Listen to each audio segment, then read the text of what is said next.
The ex-gay industry is in the middle of a cynical rebranding effort called Change Movement. They are presenting themselves as a new idea with fresh faces and inspirational stories. In reality, ex-gay conversion therapy is an experiment that has failed and destroyed many lives in the process. The most vivid example is 1998's million-dollar Truth in Love campaign, where extreme right-wing organizations placed full-page ads in newspapers across America that proclaimed LGBT people could pray away the gay. The right wing thought the campaign would be so powerful, so devastating to LGBT rights, that they called it the Normandy Landing in the cultural wars. The Truth in Love effort also included this TV ad featuring ex-gay activist Michael Johnston. This is my son Michael at 3. I love my son very much. I always have, even when he told me that he was using drugs and involved in homosexuality. My son Michael found out the truth. He could walk away from homosexuality, but he found out too late. He has AIDS. A decade ago, I walked away from homosexuality through the power of Jesus Christ. Unfortunately for the anti-LGBT organizations, the Truth in Love campaign was an unmitigated flop that collapsed in disgrace and failure. Michael Johnston, for example, resigned after having sex with men, which the American Family Association called a moral fall. In 2000, I photographed John Polk, who was on the cover of Newsweek and the chairman of Access International, in a gay bar in Washington, D.C. Another ex-gay spokesperson during the campaign was Yvette Cantu Schneider. She is now an out bisexual woman who strongly condemns the ex-gay industry. Truth Wins Out sat down with her in Reno to discuss the failed Truth in Love campaign.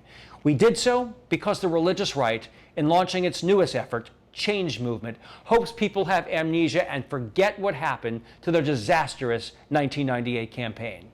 We're here today with Yvette to remind you of exactly what happened. The religious right had basically ignored the ex-gay industry for years. And then in 1998, they jumped on the ex-gay bandwagon and launched the Truth in Love ad campaign. Why did they do it? We were in the room, we were talking about how the LGBT movement was gaining so much momentum. What are we going to do to slow the momentum down? We just need to show that people can change, because then we can pass or not pass whatever policies we want. Employment non-discrimination, gay marriage, hate crimes legislation. If people can change, then there's no reason to protect them. So that's how we're looking at the 1998 campaign. And they denied it at the time. When pressured, they said this isn't about politics, it's always about politics. It's always about politics. And there's no way that places like Focus on the Family or FRC would get the money that they do if it weren't about politics. Sounds cynical. Yeah. I mean, but that's what it is. That is what it was. And I'll tell you, when I worked at Family Research Council and I spoke at Dartmouth once, and they yelled at me, and there was a lot of brouhaha around the whole thing. They had me, the Monday I got back to work, write their newsletter to asking for money. And the month before, Dr. Dobson had written it, and they had gotten more money than they had ever gotten before. The following month, so following on his footsteps, I wrote it, the appeal, talking about my experience at Dartmouth. That brought in the second most after Dr. Dobson. And why? Because I was talking about gay activists and how terrible they were to me at Dartmouth. And look what we as Christians can expect. We can expect these gay activists to just come after us and attack us. So it was a great way to make money. Did they talk about this as a financial cash cow? Yes. I mean, it was so clear that it was a financial cash cow because, it wasn't, they were worried about my well-being when I was at Dartmouth, but fast on its heels was, how can we cash in on this? Mm-hmm.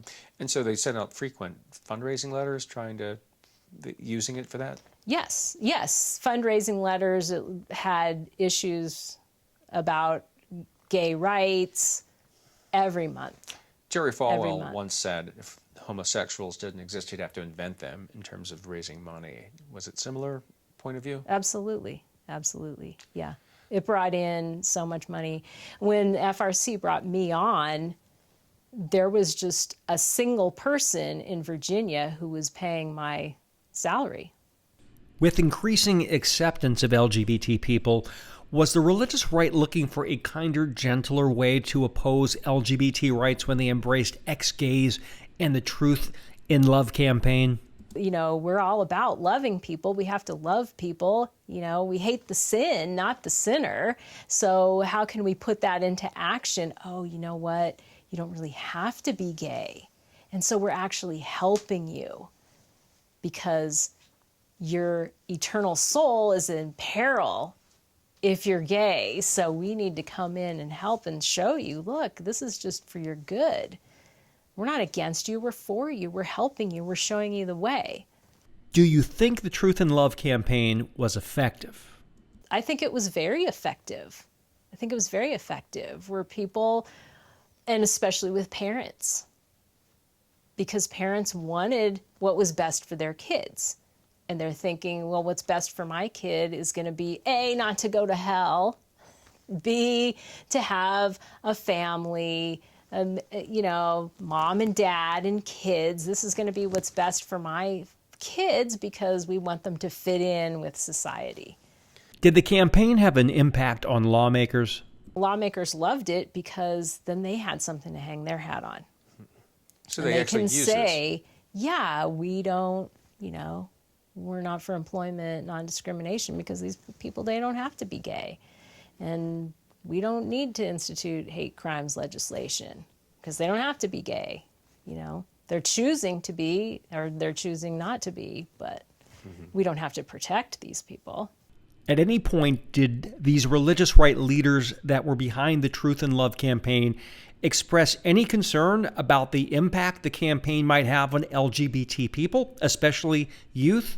It was never once mentioned in any of the meetings I was in any of the conversations that I had in the hallways with anyone, that we were truly concerned about the gay boy, the gay girl, the lesbian, the bisexual. Ever were they mentioned as individuals, living, breathing human beings, and what would happen to them and how these campaigns would affect them and what their lives would be like. That was never considered.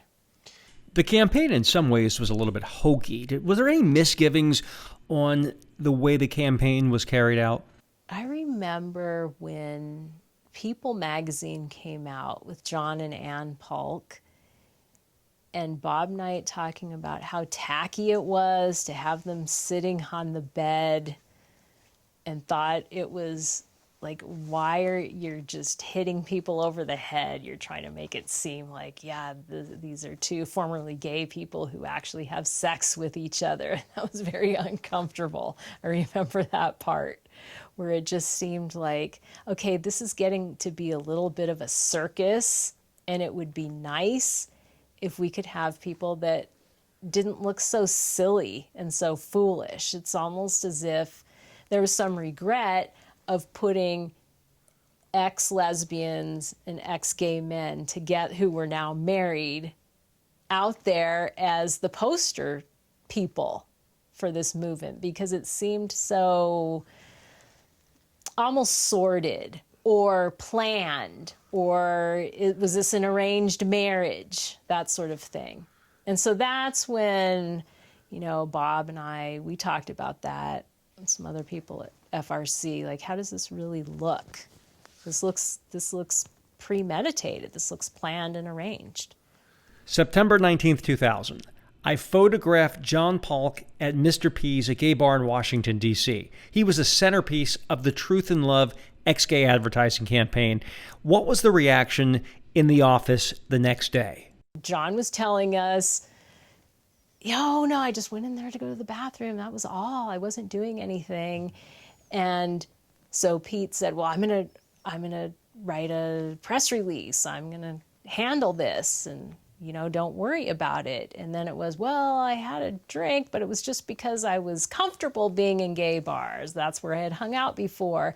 And so as the story was changing, then people, at least at Family Research Council, were like, see, you just can't trust these gay guys. They are not ex-gay. And these were conversations that we were having. Really? They were actually acknowledging. They were acknowledging that gay guys do not change. And at what point did they think of apologizing to the LGBT community and said, whoops, we were wrong. We screwed up. What we said wasn't true. Never. It was never considered that we should say, you know what, we've seen it firsthand, that gay people don't change. We should apologize. We should back off from this. No, it's more like, okay, we need to really find people who are more solid. And that's one of the reasons why Family Research Council hired a woman, me, and not a man, because they really didn't trust the men.